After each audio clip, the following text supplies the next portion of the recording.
Nós estamos começando uma nova série de mensagens hoje com o título Perseverança. Perseverança é o título desta nova série de mensagens que a gente vai se deliciar nesses próximos domingos aqui na nossa igreja. E eu quero começar essa série fazendo uma pergunta para você. Nesses tempos difíceis em que vivemos, quem não precisa de perseverança? Quem não precisa de perseverança? Nós já estamos no último mês do ano. Nós já estamos em dezembro, dia 2 de dezembro hoje, e nessa altura do campeonato muitas pessoas estão cansadas, muitas pessoas estão oprimidas, tristes, desanimadas, sobrecarregadas. A grande verdade é que muitas pessoas nesta altura do campeonato estão no limite. Talvez você seja uma delas. Talvez você está aqui hoje à noite, você está me ouvindo, você está no limite. Algumas áreas da sua vida, seu maior desejo é jogar para o alto e desistir. Quem não precisa de perseverança? Quem não precisa de perseverança? O verbo perseverar, ele aparece na palavra de Deus 17 vezes, perseverar. Esse verbo aparece 17 vezes na Bíblia. E o substantivo perseverança aparece 30 vezes na Bíblia, ou mais, dependendo da versão da sua Bíblia. A perseverança significa manter-se firme, permanecer ou ficar embaixo de, aguentar. E a ideia desse verbo no grego, no texto original em que a Bíblia foi escrita, a ideia é de um animal de carga, e esse animal, ele está debaixo de muito peso, e você coloca mais peso, e você coloca mais peso, e as patas desse animal treme de tanto peso a que ele está carregando, mas esse animal não cai, esse animal não desiste, ele se mantém firme, ele aguenta, e quanto mais peso coloca em cima dele, ele continua em pé, ele não desiste. Isso é perseverança. Isso é perseverança. E eu pergunto de novo, quem não precisa de perseverança? Quem não? Dentre tantas passagens na Bíblia, como eu já mostrei para os irmãos aqui, esse verbo e esse substantivo aparecem tantas vezes. Eu escolhi o texto de Hebreus capítulo 12. E eu quero que você abra sua Bíblia lá, porque esse vai ser o texto base de toda a nossa série. Hebreus capítulo 12, nós vamos ler o versículo 1 e o versículo 2.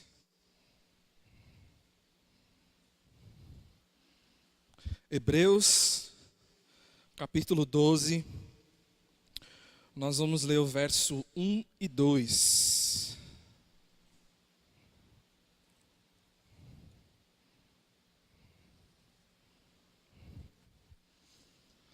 Se você achou, diga, eu achei. É maravilha, que bênção, hein? Vocês estão animados hoje, que bom, graças a Deus.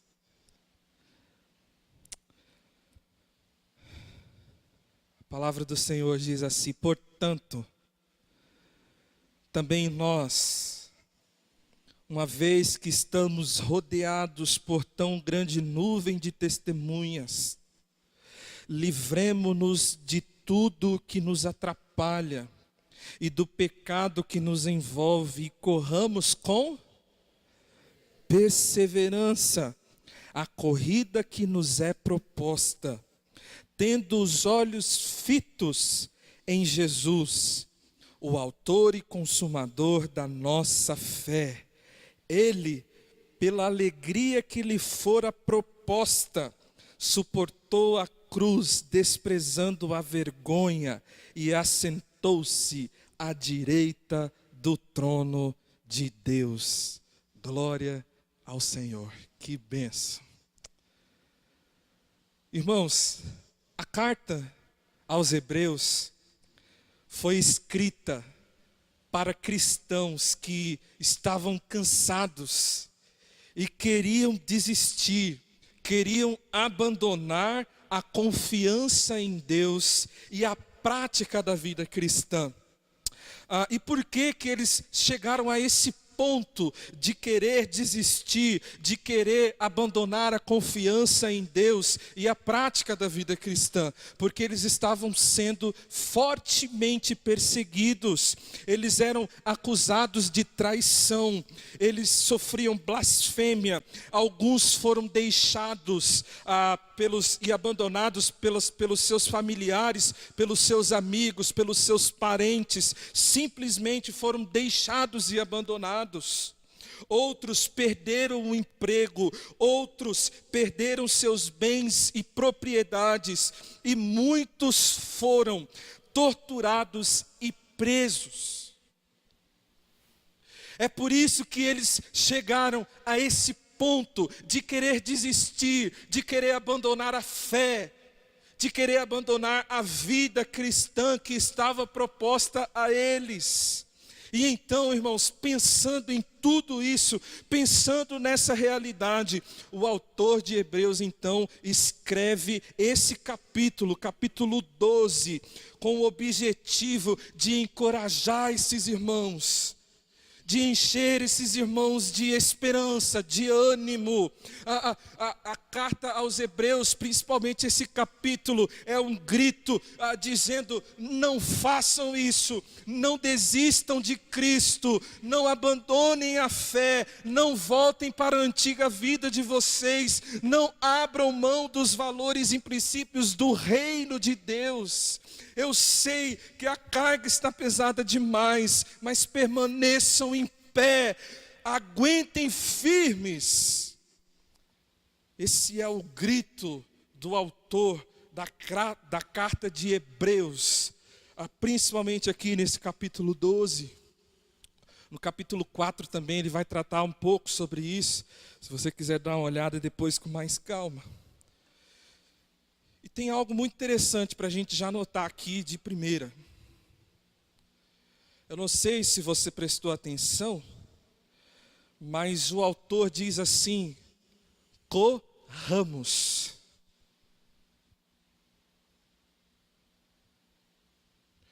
Ou seja, o próprio autor se inclui nessas palavras de encorajamento, dizendo que não somente os seus leitores deveriam correr essa corrida que estava proposta e perseverar nisso, mas que ele, sobretudo, deveria também fazer o mesmo. Ele está dizendo para esse povo: eu também estou correndo essa corrida, eu também estou nessa, e eu também preciso perseverar. Corramos com perseverança a carreira que nos está proposta.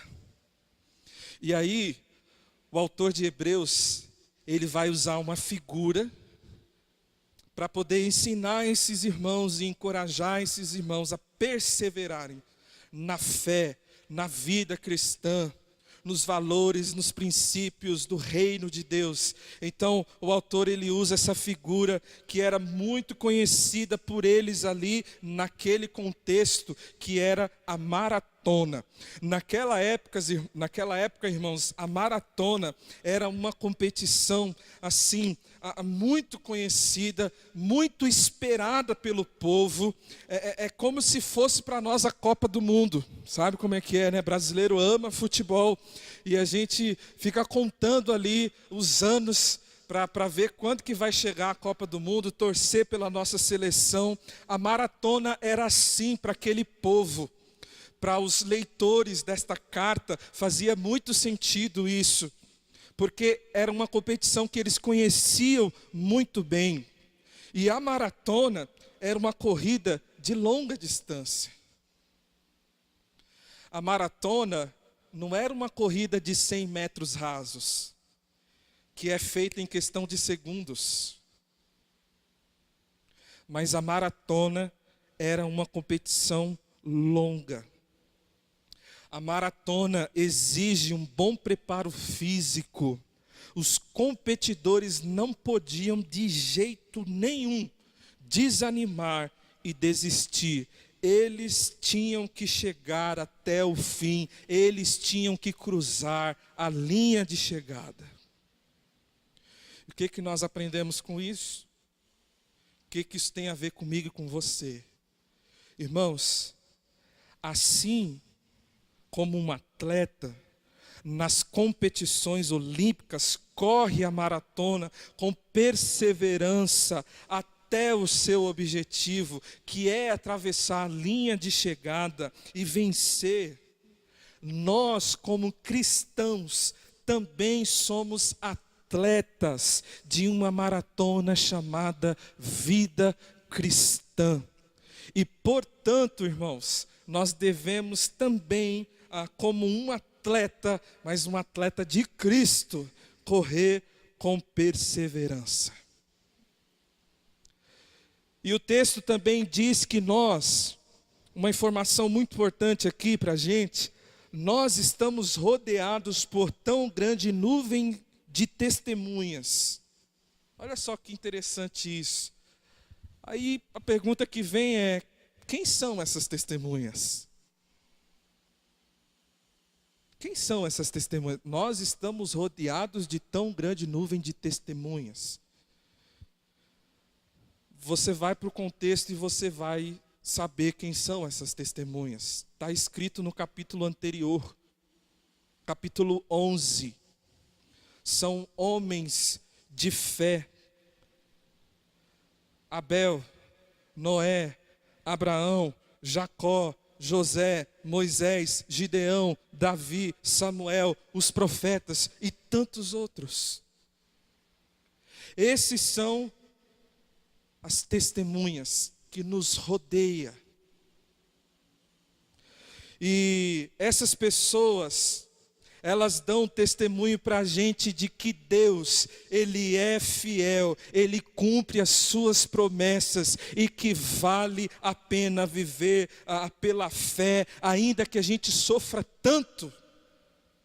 Nós estamos rodeados, cercados de pessoas, dessas testemunhas que perseveraram e podem dizer com toda a convicção para nós: não desistam, continuem, fiquem firmes, porque nós também um dia passamos por muitas tribulações, nós também sofremos muito, mas nós perseveramos, e a gente está aqui para dar o testemunho para vocês, de que vale a pena seguir em frente. Vão em frente, irmãos, sigam em frente, irmãos, aguentem firme, irmãos, porque um dia nós também estávamos no lugar de vocês, e Deus nos deu graça para perseverarmos até o fim.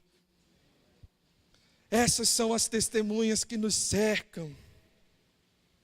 São pessoas que a gente tem que seguir como modelo, como inspiração. João Calvino,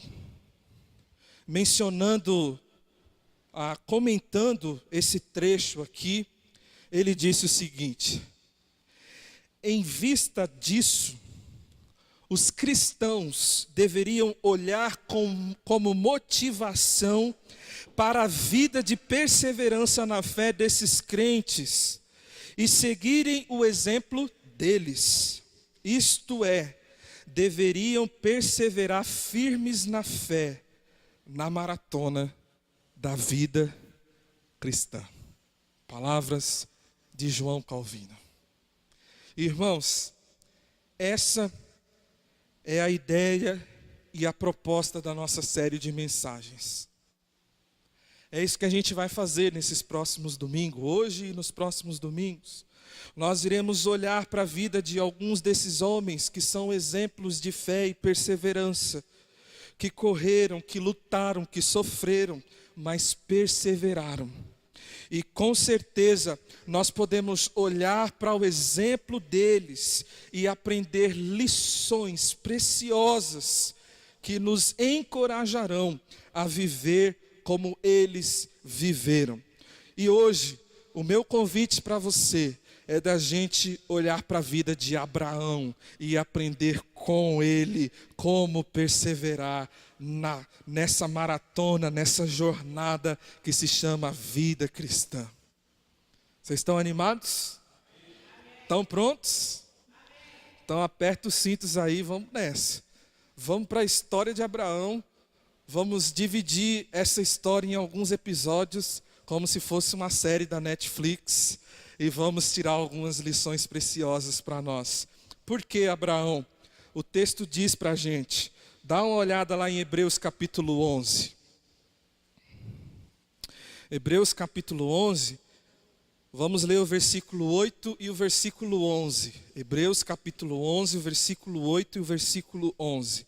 O versículo 8 diz assim, ó: pela fé Abraão, quando chamado, obedeceu e dirigiu-se a um lugar que mais tarde receberia como herança, embora não soubesse para onde estava indo. E aí o versículo 11 diz assim: pela fé Abraão e também a própria Sara, apesar de estéril e avançada em idade, recebeu poder para gerar um filho, porque considerou fiel aquele que lhe havia feito a promessa. O que a gente pode aprender com a vida de Abraão? Quais são as lições que a gente pode tirar da vida desse homem, para a gente perseverar até o fim na nossa vida com Deus, no nosso relacionamento com o Senhor? Então, vamos estudar alguns episódios da vida de Abraão, ok? O primeiro episódio que eu quero estudar com vocês, irmãos, é o episódio do chamado e a promessa. É o episódio do chamado e a promessa. Esse episódio, ele está lá em Gênesis capítulo 12. Se você quiser ir para Gênesis, agora a gente vai dar uma passeada em Gênesis. Gênesis capítulo 12.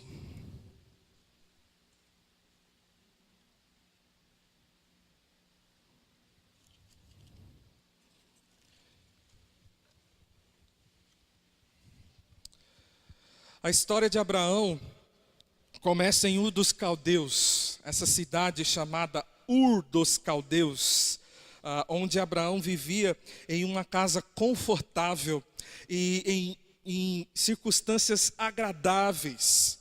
A arqueologia, ela tem revelado que a cidade de Ur dos Caldeus, que é a cidade natal de Abraão, era uma cidade próspera. Era uma cidade com casas bonitas. Sabe quando você vai nos bairros assim chique, tem aquelas casonas assim bonitas? Pois é, era mais ou menos assim, Ur dos Caldeus. Belos parques, edifícios. Ur dos Caldeus tem sido estudada por alguns arqueólogos e eles têm chegado a essa conclusão. Porém, a cidade de Ur dos Caldeus era também uma cidade corrupta. Era uma cidade onde havia sacrifícios pagãos. E esses sacrifícios, às vezes, até incluía crianças. Foi nesse contexto que Abraão nasceu. Foi nessa cidade que Abraão nasceu. E a história de Abraão, ela começa em Gênesis capítulo 12 com o seu chamado e a promessa de Deus para ele. Aos 75 anos, 75 anos de idade, Abraão recebe um chamado de Deus. E esse chamado se resume em duas palavras: sai e vai. Sai e vai. Deus quer que Abraão rompa completamente com o seu passado e parta para um novo começo com Ele, com o próprio Deus. E é interessante notar, irmãos, que naquele contexto, as pessoas, elas permaneciam em seus países, em suas cidades, onde nasceram. Por quê? Porque era um território familiar para eles. Era um território onde eles se sentiam seguros. Nós também somos assim. Campinas e São Paulo é uma cidade que recebe muitas pessoas que vêm de outras cidades, até mesmo de outros países. Mas quando nós temos que deixar a nossa cidade natal, a nossa família, os nossos amigos, isso é muito complicado, não é, irmãos? E assim era para Abraão também. Abraão se sentia seguro ali, Abraão tinha ali uma casa confortável. Abraão se sentia bem ali, porque ali ele tinha seu meio de vida. É ali que estava o seu meio de vida. Só que é o seguinte: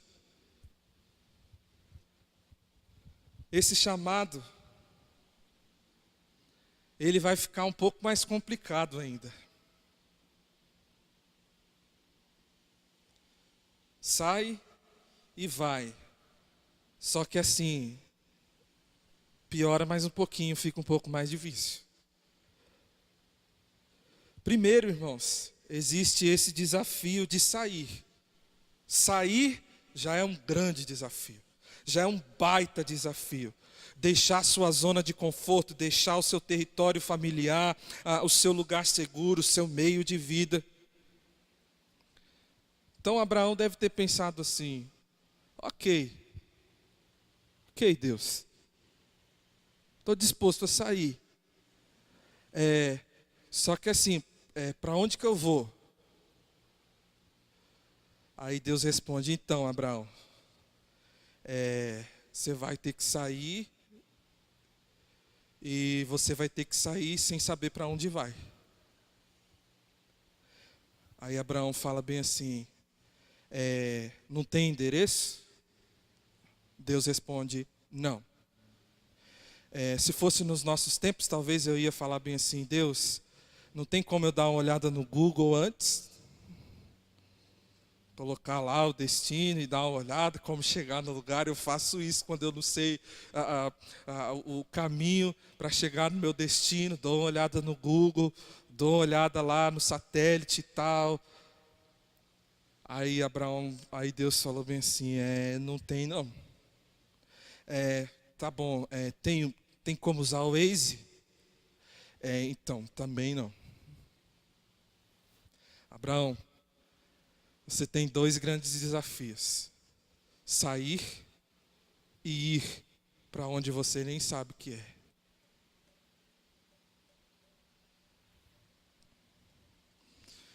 Esse é o chamado de Abraão, irmãos. Se você recebesse um chamado desse hoje, se coloque no lugar de Abraão. Sabe qual é um dos grandes problemas da gente não vibrar com a palavra de Deus? A gente não olhar com expectativa: o que será que vai acontecer?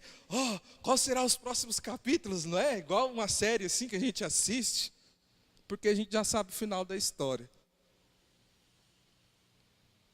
Mas eu queria que você se colocasse no lugar de Abraão, para você vibrar com isso, para você entender um pouco melhor isso. Eu pergunto para você: você sairia da sua casa, do seu conforto, do seu porto seguro, sem saber para onde ir? Me responde com clareza e com toda a sua sinceridade. Você sairia da sua casa sem saber para onde ir?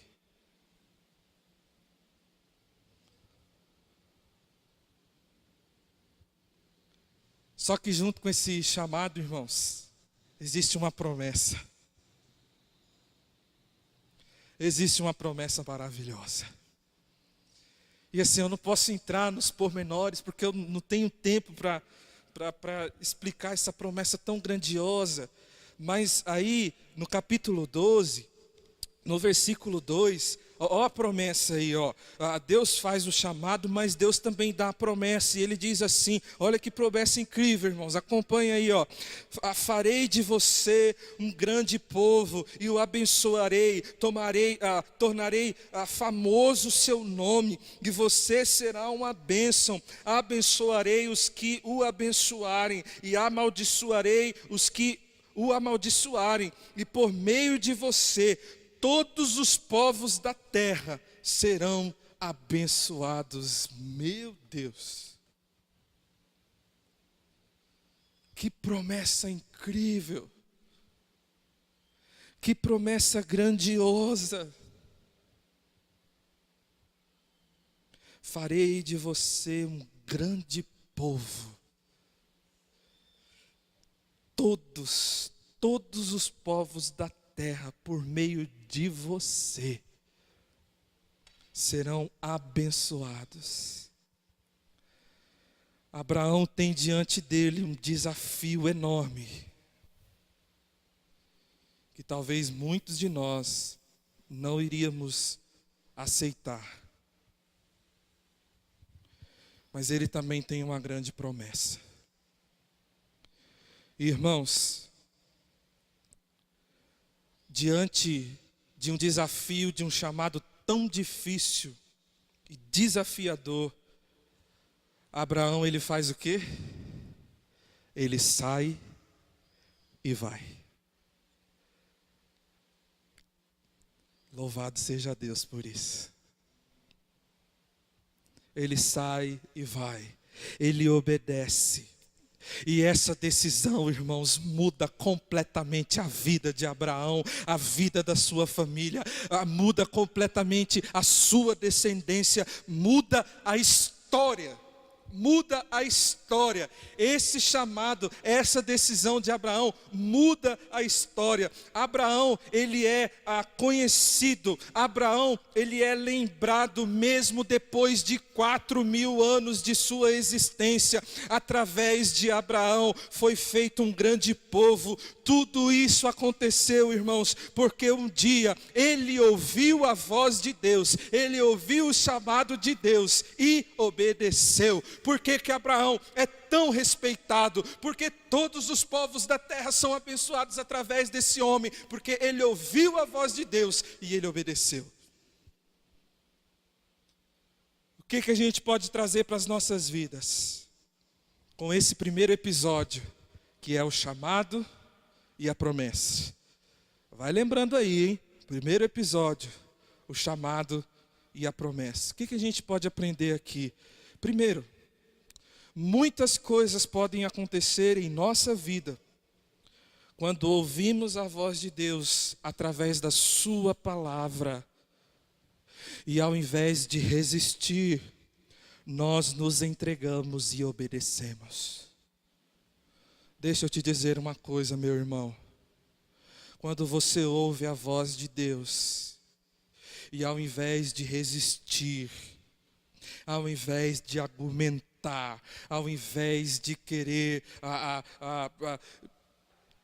influenciar Deus com os seus argumentos, e dizer, Deus, não, Deus, será que é isso mesmo, Deus? Tudo bem, mas eu posso fazer desse jeito? Ao invés de resistir,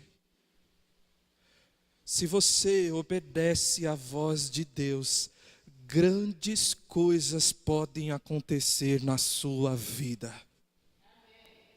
Grandes coisas. Quando você se entrega e obedece à voz de Deus, essa decisão muda tudo. Tudo. Sua vida nunca mais será a mesma.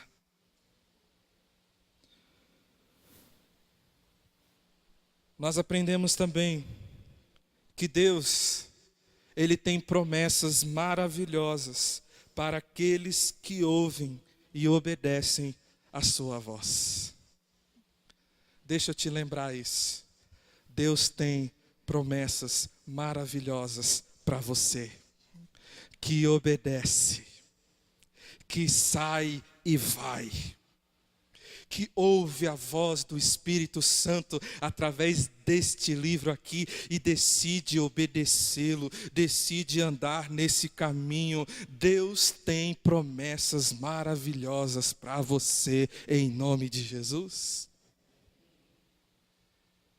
Esse é o primeiro episódio, o chamado e a promessa. Agora vamos para o segundo episódio. Vamos fazer uma maratona aí. O segundo episódio é sobre a ida de Abraão ao Egito. A ida de Abraão ao Egito. Esse é o segundo episódio. Está aí no capítulo 12 também. Se você quiser ir navegando aí na sua Bíblia, enquanto a gente vai falando, enquanto a gente vai aprendendo, fique à vontade. O que aconteceu, irmãos? Houve uma grande fome em Canaã, que era a cidade onde Abraão estava, que ele saiu da sua cidade e ele foi para Canaã. E lá em Canaã chegou um tempo de crise, um momento de fome. Então Abraão, ele decide ir para onde? Para o Egito. No Egito tinha comida, no Egito as coisas estavam bem. Afinal de contas, irmãos, a gente não pode esquecer que Abraão, ele tinha que alimentar muitas pessoas. Sua família, o seu sobrinho Ló, não é? Que morava com ele, que vivia com ele, Sara. Abraão tinha muitos servos. Abraão tinha ovelhas. Abraão tinha um gado muito grande. E ele precisava trazer comida para todo esse povo, para toda essa gente. Aqui não tem problema nenhum. Abraão, ele está diante de um problema e ele precisa resolver esse problema. E ele então decide partir para o Egito. O grande problema vem depois. Aí vem o problema. Esse problema se chama mentira. O que acontece, irmãos? Sabe aquelas mulheres assim bem bonitas, que quando passa chama a atenção de todos? Sabe, conhece mulheres assim? Eu conheço, né? Eu tenho uma em casa, muito bonita. Existem mulheres que chamam a sua atenção com a beleza que elas têm. E a esposa de Abraão era assim, irmãos. Sara era uma mulher linda, bonita, que quando saía, com certeza chamava a atenção de muitos. E no Egito, o rei, ele era dono de tudo. Ele era dono de tudo. Inclusive, se ele quisesse a sua mulher, ele poderia mandar matar você e ficar com sua esposa. Tudo pertencia ao rei. E Abraão sabia disso. E aí, irmãos, quando ele estava chegando no Egito, você pode ver isso no versos 11, 12 e 13. Quando ele estava chegando ao Egito, ele disse a Sarai, sua mulher: bem sei que você é bonita. Quando os egípcios a virem, dirão: esta é a mulher dele, e me matarão, mas deixarão você viva. Diga que é minha irmã, para que me tratem bem por amor a você, e minha vida seja poupada por sua causa. Esse pedido que Abraão faz, irmãos, aqui nos versículos 11, 12 e 13, quando nós olhamos para o original, é como se Abraão tivesse de joelhos e implorando para Sara: por favor, Sara, por favor, diga que você é minha irmã, senão eles vão me matar. Agora preste bem atenção nesse detalhe, irmãos. Em Gênesis capítulo 20, se você quiser abrir lá, em Gênesis capítulo 20, no versículo 12, nós somos informados de que Sara era meia-irmã de Abraão. Está lá, só você olhar aí. Gênesis capítulo 20, versículo 12. Eles tinham o mesmo pai. Talvez Abraão, ele tivesse pensado assim, eu não estou mentindo.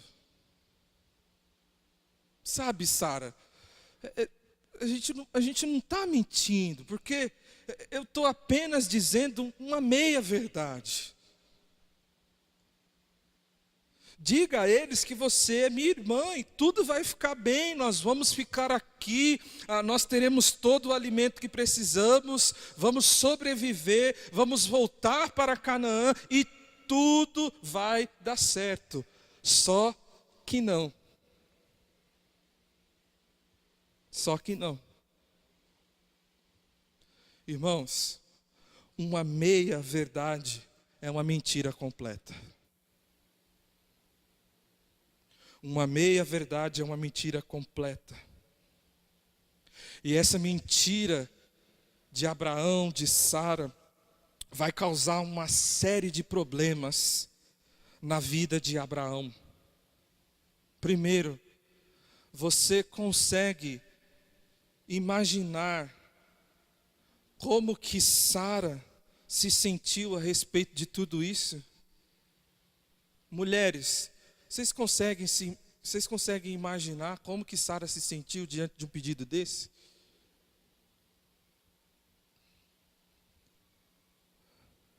Aqui nós vemos um homem disposto a sacrificar a pureza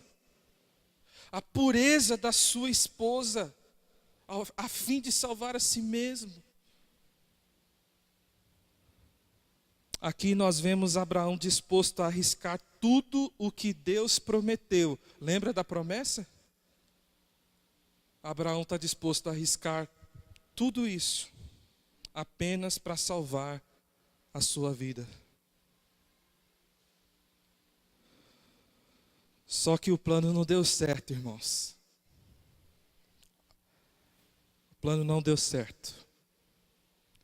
Você pode ver aí nos próximos versículos que o rei, o faraó, ele descobriu que Sara era esposa de Abraão. Deus colocou a mão sobre faraó com maldições, porque ele estava tomando a esposa de outro, a esposa de Abraão. O homem a quem ele chamou e fez a promessa. O que a gente pode aprender com esse episódio aqui, esse segundo episódio? A ida ao Egito. Abraão, irmãos, é sim o pai da fé. É assim que ele é chamado, é assim que ele é conhecido. Abraão, o pai da fé. Abraão é sim respeitado por muitas nações e religiões e etnias espalhadas pelo mundo inteiro. Por quê? Porque a promessa que Deus fez para ele é que ele faria o nome de Abraão famoso. Não é isso que está lá na promessa? Irmãos, muitos povos, muitas nações, muitas religiões reverenciam Abraão. Abraão é sim uma inspiração para nós, mas também Abraão é tão pecador como nós. Abraão também precisa de um Salvador.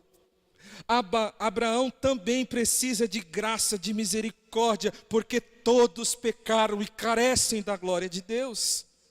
Abraão não é perfeito, apesar de ser um grande homem de Deus, apesar de ser usado pelo Senhor para mudar a história do mundo, apesar de ser chamado como herói da fé. Abraão não é perfeito, Abraão é pecador assim como nós somos. Perfeito, irmãos, só existe um que não pecou, só existe um que é o exemplo perfeito, só existe um alvo, só existe um mediador entre Deus e os homens, só existe um autor e consumador da nossa fé. Este é Jesus Cristo, o Filho do Deus vivo. Só Ele é perfeito. Só Jesus é digno de ser imitado. Só Jesus é o exemplo perfeito. Não é em Abraão, não é em Moisés, Isaac, Jacó, Noé, que você deve confiar e entregar a sua vida. Você deve confiar e entregar a sua vida a Jesus Cristo de Nazaré. Ele é o único que não pecou. Ele é o único perfeito, digno da nossa fé e confiança. A segunda lição que a gente aprende com esse episódio de Abraão e a ida dele ao Egito é o seguinte. Preste muita atenção nisso, meu irmão. Que lição preciosa que a gente aprende aqui. Durante a jornada, durante a maratona, todos nós estamos suscetíveis a quedas. Todos nós. A quedas, a deslizes. O pai da fé pecou, o pai da fé errou, o pai da fé desobedeceu, o pai da fé abriu mão de princípios e valores do reino. Tá bom, pastor. Então isso significa que nós temos carta branca para pecar? É isso que o Senhor quer nos ensinar? É isso que você quer ensinar para a gente? Obviamente que não, irmãos. Numa maratona, às vezes, um atleta ou outro cai. Pergunto para você, eles têm alegria em cair? Sim ou não, irmãos? Por favor, me respondam. Não. Eles têm alegria em cair, irmãos? Não. Eles treinam para cair, irmãos? Não. Mas pode acontecer. É por isso que você vai assistir algumas competições como essa e você vai ver atletas que treinaram duro para correr e fazer uma corrida maravilhosa, mas às vezes eles caem. E para muitos corredores, essa é a maior tristeza, esse é o maior temor quando eles começam uma competição como essa, cair. Quando eles caem, eles perdem um prumo, perdem tempo. Na maratona da vida com Deus também é assim. Nós treinamos para viver uma vida de santidade. Nós estudamos a palavra e aprendemos que o nosso Deus é santo, santo e santo. Nós aprendemos que nós devemos viver em santidade.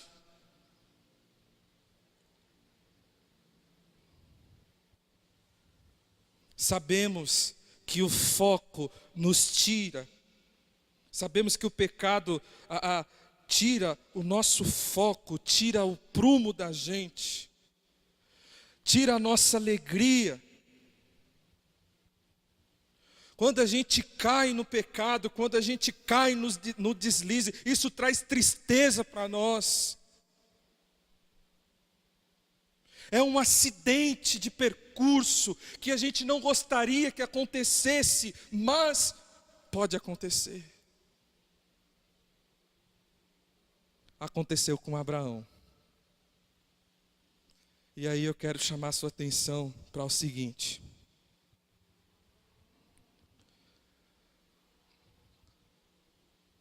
Eu não quero dizer para você que você tem carta branca para pecar.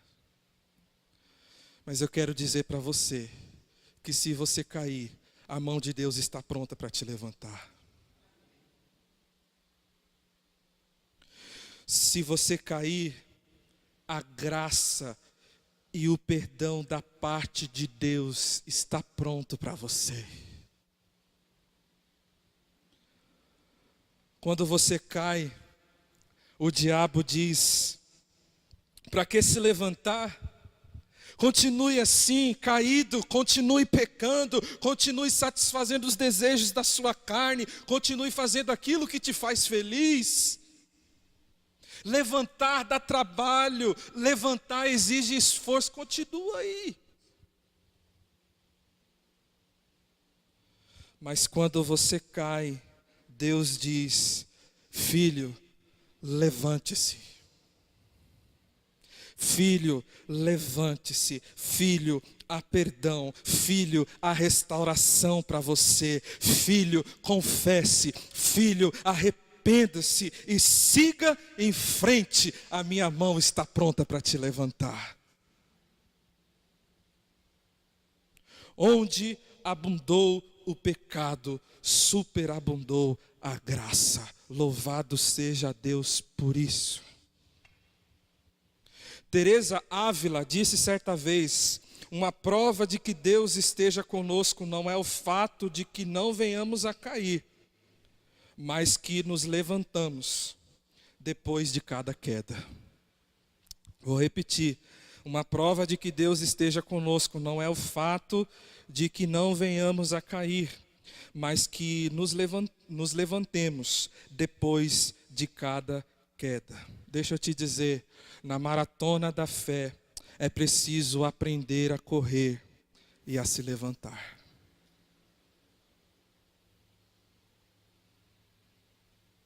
Talvez hoje você está caído. Mas Deus quer te levantar. Deus quer te dar uma nova chance. Deus está assim, ó, com a mão dele apontada para você e dizendo: filho, levante-se. Há um novo dia para você. Há uma nova chance para você. E esse perdão de Deus é algo tão misterioso, que mesmo que Abraão pecou, e não pecou apenas uma vez, a gente vai ver outro episódio que Abraão peca de novo, que Abraão cai de novo. Mas mesmo assim, Abraão é ainda reconhecido como o pai da fé.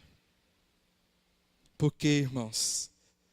Porque o perdão de Deus é muito maior do que os nossos pecados. Graças a Deus por isso.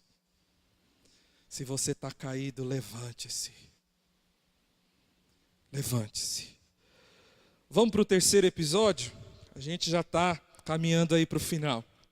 Primeiro episódio, o chamado e a promessa. Segundo episódio, a ida de Abraão para o Egito. Terceiro episódio, o retorno para Canaã. Abraão, então, ele volta para a terra de Canaã, mas esse retorno de Abraão do Egito para Canaã é um retorno marcado, irmãos, por muitos conflitos. O primeiro conflito que Abraão enfrenta aqui é que existe uma grande desavença entre os pastores de Abraão e os pastores de Ló. Abraão tinha suas ovelhas, Abraão tinha suas propriedades e Ló também tinha suas. Ló também tinha suas ovelhas, Ló também tinha suas propriedades, mas estava dando confusão. Os pastores de Ló estavam fazendo intriga com os pastores de Abraão. E essa desavença, ela chega no nível tão grande que ela vai gerar aqui uma separação. Abraão olha para Ló e diz o seguinte: Ló, olhe para todas essas terras aqui, escolhe para onde você quer ir, meu filho, porque não dá para a gente continuar junto. Aí Ló, ele, claro, escolhe o lugar mais bonito, a terra onde tem mais verde. E ele fala: olha, eu quero esse lado aqui. E Abraão diz: pode ir, meu filho. A situação, irmãos, era tão desgastante que Abraão, ele assume o prejuízo para ter um pouco de paz. Você já passou por isso alguma vez na vida? A culpa não é sua, mas está tão difícil que você fala: tá bom, eu vou assumir o prejuízo para ter um pouco de paz. Tudo bem, Ló, pode ir para a melhor parte, pode ir para a melhor terra, eu vou ficar aqui. Só que, irmãos, é interessante, né? Quando a gente está passando por uma pindaíba, essa expressão usada pelos nordestinos aí, né? Por uma situação complicada, parece que tudo vai dando errado, não é? Aí você está passando por uma situação complicada aqui, e daqui a pouco toca o telefone e você recebe uma outra notícia super complicada, e aí você sai de casa e você bate o carro, e você vai tomar banho, o chuveiro queima, e assim, vai acontecendo um monte de coisa, um monte de conflitos. O que acontece? Ló decide ir para uma cidade,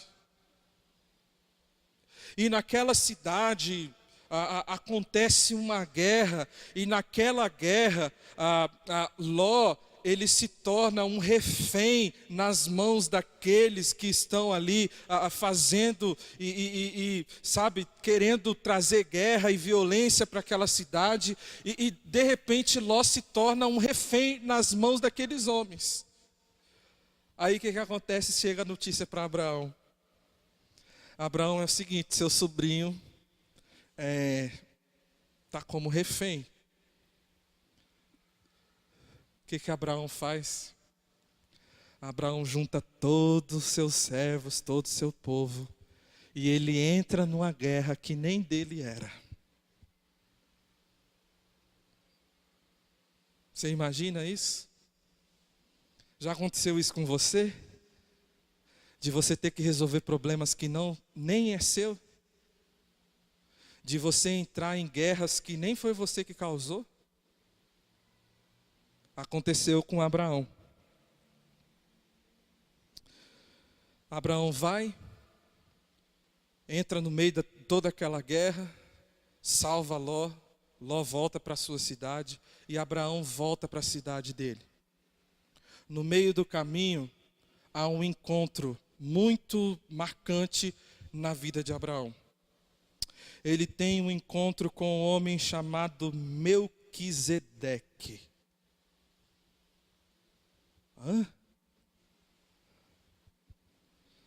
Depois de uma guerra ferrenha, Abraão, ele tem esse encontro com Melquisedeque, um sujeito, irmãos, que se apresenta com esse nome que é tão estranho, não é?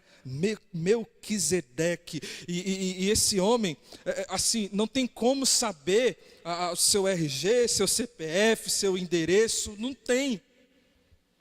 Esse homem não tem rede social, não tem Facebook, não tem WhatsApp, não tem como saber exatamente quem ele é. Mas esse homem, ele diz que é rei e sacerdote de uma cidade chamada Salém, o antigo nome de uma cidade que viria a se chamar Jerusalém. Veja bem. E esse homem, o texto diz que ele vem trazer pão e vinho para Abraão. Pensa comigo, irmãos. Olha só que interessante. 2000 anos antes de Jesus estar com seus discípulos, partir o pão e compartilhar o vinho, 2000 anos antes, acontece esse episódio com Abraão, onde esse homem traz para Abraão pão e vinho. Irmãos, em meio a um dos momentos mais conflituosos da vida de Abraão, o próprio Jesus, preste atenção no que eu estou dizendo, o próprio Jesus vem ao encontro dele e traz pão e vinho.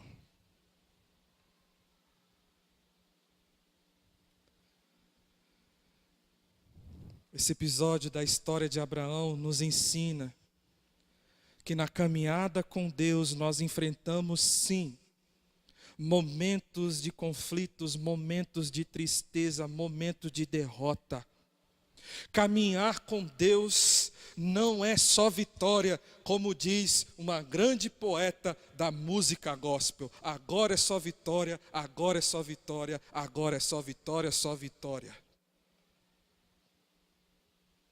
Não é. Não é só vitória. Caminhar com Deus não é só vitória. A vida de grandes homens de Deus é marcada com sofrimentos. É marcada com tristezas, tribulações, tempestades. Você vai ter problemas, sim. Mas também nós aprendemos, irmãos, nesse episódio, que em momentos de profunda turbulências, Deus se faz presente.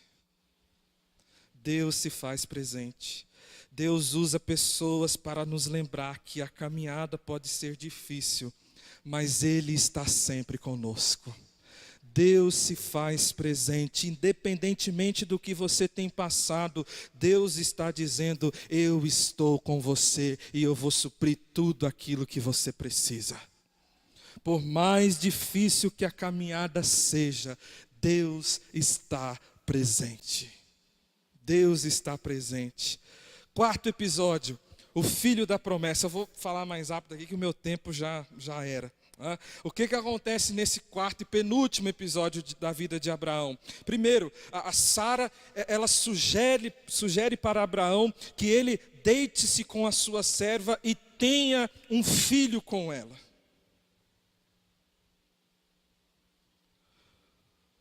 Afinal de contas, irmãos, nessa altura aqui, Abraão, ele já estava com 85 anos. E o filho da promessa não veio, não chegou. Abraão, mais uma vez, coloca em risco tudo. E ele decide se deitar com a serva de Sara. E então, nasce Ismael, que se torna uma fonte de ciúmes e conflitos na casa de Abraão. De Ismael, irmãos, vêm os povos árabes. E de Isaque, o filho da promessa, vem o povo judeu. E eu não sei se você sabe disso, mas 4.000 anos se passaram. E no Oriente Médio ainda não existe paz. Não existe paz. Tudo isso começou porque Abraão e Sara buscaram um atalho, ao invés de esperar o tempo certo e a forma certa de Deus. Abraão e Sara decidiram dar uma ajuda para Deus. Abraão e Sara decidiram pegar um atalho. E ao invés de ter bênção, eles têm uma grande maldição. Ao invés de experimentar a promessa de Deus, as coisas dão errado.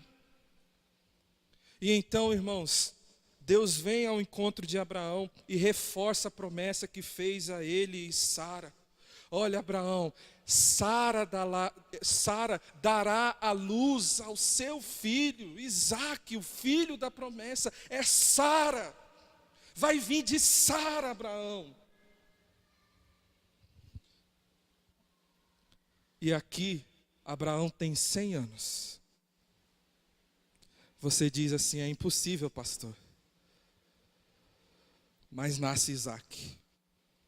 E a palavra de Deus diz assim, na época fixada por Deus em sua promessa, nem um dia antes e nem um dia depois, estava decretado, fixado por Deus. E a palavra do Senhor diz, nasceu Isaque na época fixada por Deus em sua promessa. O que a gente pode aprender nesse episódio, irmãos? Na maratona da fé, não queira criar atalhos para viver as promessas de Deus. Existe um caminho, um percurso que Deus quer que você ande por ele, não pegue atalhos. Ah, pastor, mas está demorando tanto, pastor. Ah, essa promessa de Deus não se cumpre na minha vida.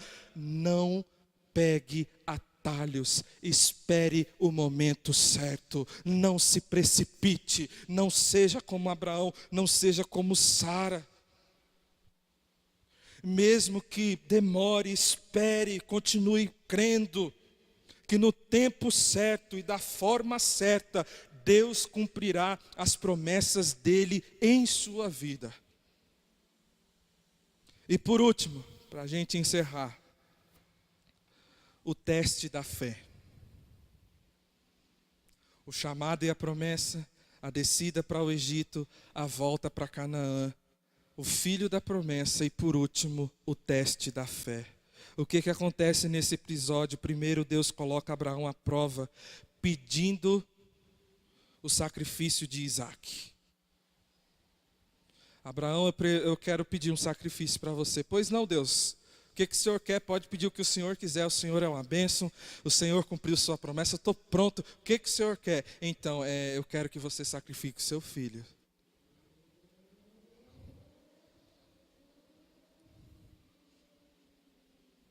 Como assim?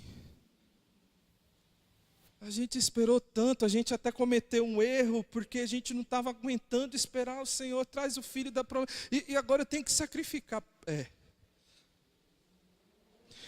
Então a Bíblia fala que Abraão, ele pega tudo que ele precisa,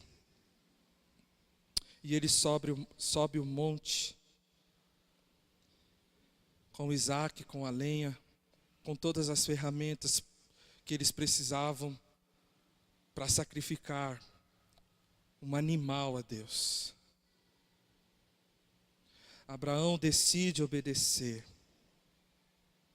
E sabe, irmãos, eu gostaria de compartilhar com você uma coisa aqui muito importante.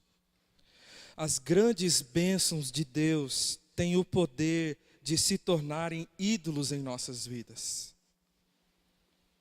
Já reparou isso? Pessoas que pedem um emprego para Deus, Deus dá, e as pessoas fazem do emprego um ídolo.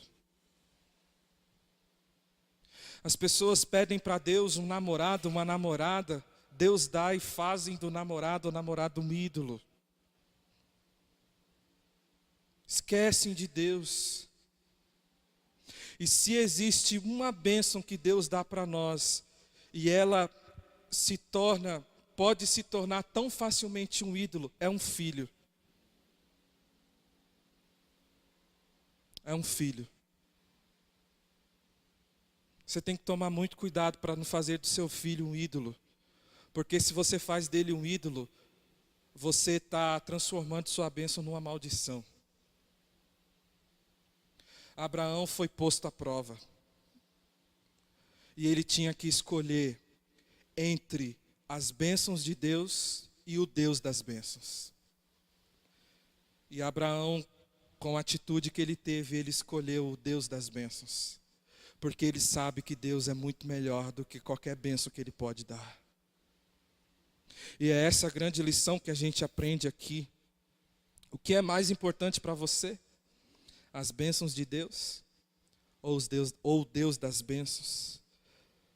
Para Abraão, Deus é muito melhor. Deus é melhor do que tudo que Ele pode te dar. E naquele momento, onde Abraão pega aquele cutelo e vai ali pronto para sacrificar o seu filho, ele ouve uma voz: Abraão, para. E ali no arbusto aparece um cordeiro, e aquele cordeiro é imolado no lugar de Isaque. Alguns anos depois desse episódio, João está batizando, e Jesus vem e ele diz: eis o Cordeiro de Deus que tira o pecado do mundo. Jesus Cristo é o Cordeiro que foi imolado em nosso lugar.